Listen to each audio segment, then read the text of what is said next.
Por supuesto, hacerse preguntas, tratar de comprender la naturaleza humana, reflexionar sobre lo que somos es uno de los rasgos de este programa. Ahora, en Para Todos la 2, vamos a abordar una sentencia que fue formulada en 1882, aunque tiene resonancias en plena crisis de valores de la época actual. Hablamos de un aforismo filosófico muy famoso, Juan. Muy famoso, Marta, muy conocido. El aforismo es: Dios ha muerto, Dios sigue muerto y nosotros lo hemos matado. Este grito del personaje del loco, que aparece en el libro de la Gaia Ciencia, es obra de Friedrich Nietzsche y marca un punto de inflexión en la historia de la filosofía.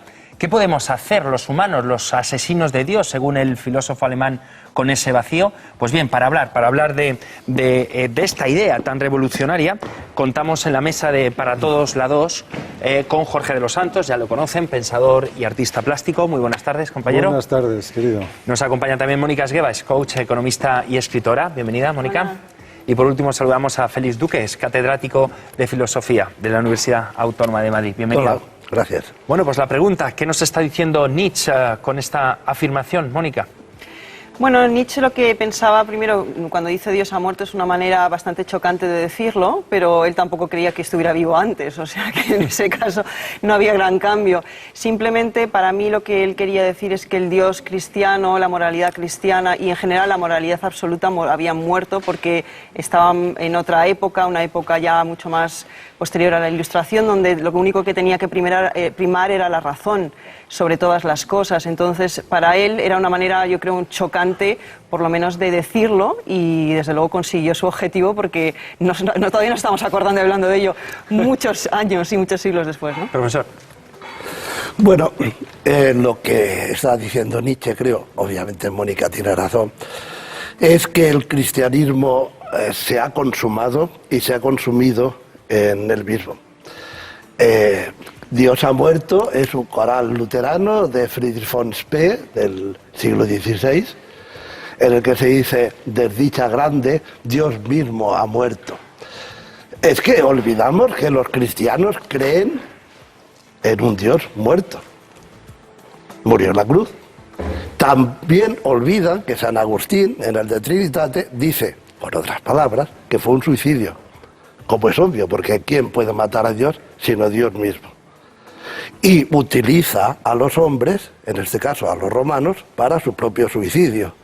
Y por eso es muy razonable, se dice muchas veces, se piensa muy poco, que Cristo diga: perdónalos porque no saben lo que se hacen. Y es verdad, no saben lo que están haciendo. Son instrumentos de Dios. Luego, el Dios cristiano quiere morir. El tema es: ¿esa muerte sirve para una transfiguración y una resurrección y una ascensión al cielo? Si esto es así, era la creencia medieval, la cosa es todavía peor, porque otro santo, San Pablo, dice: si Cristo, si Dios no ha resucitado, vana es nuestra fe. Con lo cual resulta que el cristianismo, en última instancia, o se reduce a un do ut des, yo te doy para que tú me des a mí, o se destruye a sí mismo. ¿Por qué? Porque si Cristo dice que yo soy el camino, la verdad y la vida, los tres son incompatibles. No hace falta ser Antonio Machado para decir que no hay camino, sino que se hace el camino al andar. Un verdadero camino no tiene ni meta ni principio, es el camino. Eso lo saben también muy bien los románticos. Por otra parte, la vida se hace, es una estrategia de encuentros azarosos. ¿Qué ocurre con la verdad? Que la verdad pretende tener un fundamento o razón para todas las cosas, y si no, no es verdadera. Por lo tanto, la idea de verdad no va ni con la idea de vida ni con la idea de camino. Nietzsche ha sacado simplemente las consecuencias de la contradicción que está íncita en el cristianismo desde su inicio. Y por lo tanto, es lógico que digan: nosotros lo hemos matado. Claro, nosotros, los cristianos, como él mismo dice, el único cristiano murió en la cruz. Los demás son o somos unos hipócritas. Hay que tomárselo desde un punto de vista de lectura literal. No creo Jorge. tampoco que Félix esté hablando desde un punto de vista literal. O sea, es cierto, naturalmente, digamos, el anticlericalismo cristiano de Nietzsche, sobre todo en la transfiguración de los valores que aporta el cristianismo, que para él son valores del débil, del esclavo, y que deben ser modificados, ¿no? Pero yo creo que la afirmación de Nietzsche, y en fin, no es que lo crea yo, es que he sabido, y Félix, pues, por ejemplo, lo sabe muchísimo mejor que yo, ¿no? Es algo que trasciende incluso la propia cristiandad o el propio credo o el dogma, digamos, religioso de la cristiandad, ¿no? Es más la constatación, no el anuncio o la intuición, sino la constatación de que hay una pérdida de cualquier fundamento unívoco y universal. Es decir, que aquello, que por eso Félix también hace referencia a la verdad, ¿no? O sea, que aquello a lo que uno se puede asir para darse sentido, para darse devenir, para darse conjunto de norma social, aquello ha desaparecido. No existe dónde cogerse, dónde fijarse, dónde anclarse y a partir de ello construir. Esto, tú imagínate, por ejemplo, o sea, estamos hablando ahora todos nosotros y decimos, bueno, ¿qué es la belleza? Y bueno, la belleza es la manifestación de Dios en las cosas. Perfecto. Te vas a un significante, el significante coja algo externo que le da justificación. Dice, bueno, sí, pero ¿y la justicia? Dice, bueno, la justicia es la acción divina de Dios. O sea, va siempre al Dios, digamos, que refuerza, que le da fundamento y anclaje al significante que tú estás empleando. Eso es lo que ha aparecido con consecuencias absolutamente, digamos, pavorosas o sorprendentes, de las que hoy en día, ya iremos hablando, tenemos clarísimos ejemplos, ¿no? Claro. Es que este enunciado da la sensación, ¿es cosa de filósofos o nos afecta a todos, Mónica? Bueno, yo creo que es cosa de filósofos. Sí, tengo que decir, en mi opinión, obviamente. ¿Por qué creo que es una cosa de filósofos? Porque creo que cada uno de nosotros estamos llamados a una búsqueda personal de lo que es la ética, lo que es la moral, lo que son nuestras propias creencias. Entonces, al final, hacer algo, una generalidad de algo que es una búsqueda individual, a mí me parece un absurdo. Sí, yo creo que al final cada uno de nosotros es el que tiene que descubrir cuáles son su manera de vivir la vida, su ética, su moral, su finalidad propia, su sentido de la vida. Que si a ti creer en un Dios te ayuda a ser mejor persona, estupendo. Si a ti ser ateo te lleva a ser mejor persona, estupendo. Es que no es el asunto de nadie más que el tuyo propio. Esto sería mi apunte. Mónica acaba de dar una definición perfecta de nihilismo. Exacto. Eso es nihilismo puro. Eso, ¿verdad? Es decir, completamente. cada claro. uno que haga lo que quiera, que empiece a leer, pero por favor que no salpique, que no ensucie y que busque, Exacto. como le dé la gana, y que crea en lo que quiera, porque me da igual. Eso es justo lo que define Nietzsche. El decir es igual, me da igual, exactamente, o sea, me da igual. Como no hay nada universal, como no hay nada, no hay una esencia ya donde cogerse, pues entonces es justo lo que dice Félix. O sea, es justo, Mónica ha hecho el ejemplo palpable hoy en día, una persona inteligente, de lo que Nietzsche estaba anunciando en 1882. Ahí reside la genialidad de Nietzsche. Ahí reside naturalmente la genialidad. Cuando Mónica dice es cosa de filósofos, o sea, no es cosa de filósofos en el sentido de que, por ejemplo, la globalización es otra manifestación, digamos, de ese sentido nihilista.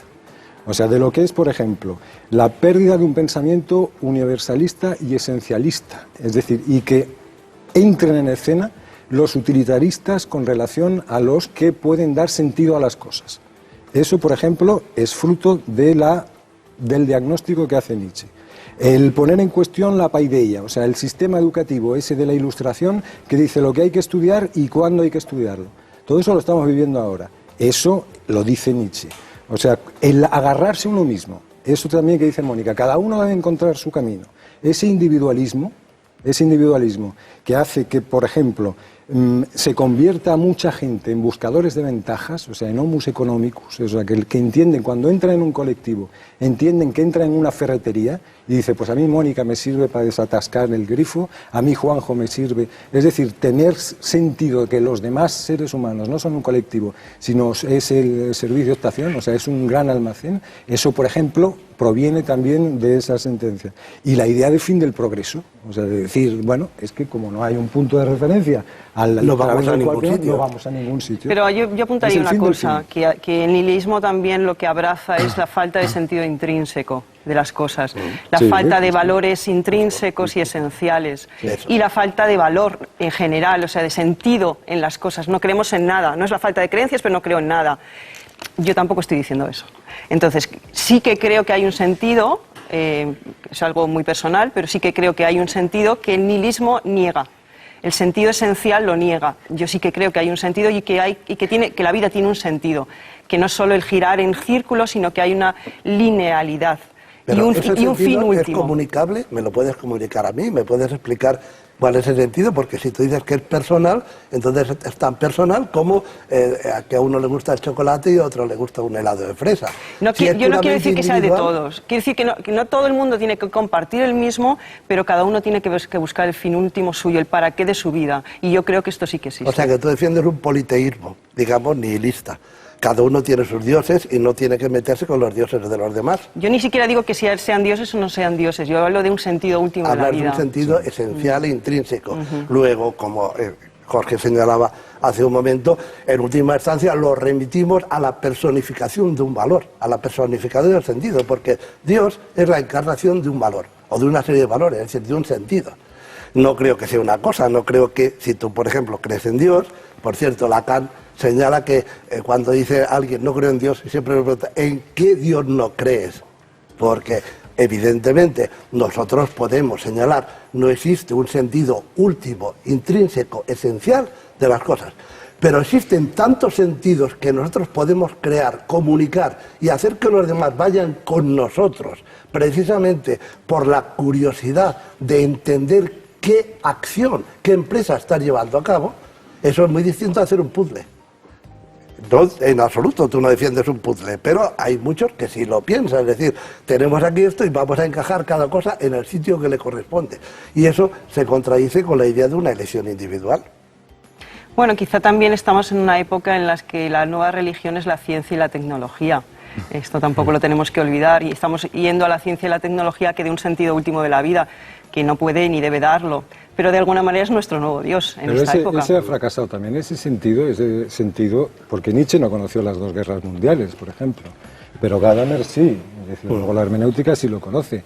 Es decir, Nietzsche, por ejemplo, reivindica la irrupción de un pensamiento lógico-tecnicista, que luego Heidegger insiste en el tema y tal, ¿no? Que es un poco esto que estábamos diciendo de hacernos a todos utilitarios y de conformar nuestra identidad como la utilidad que podemos hacer. O sea, ¿para qué sirvo yo?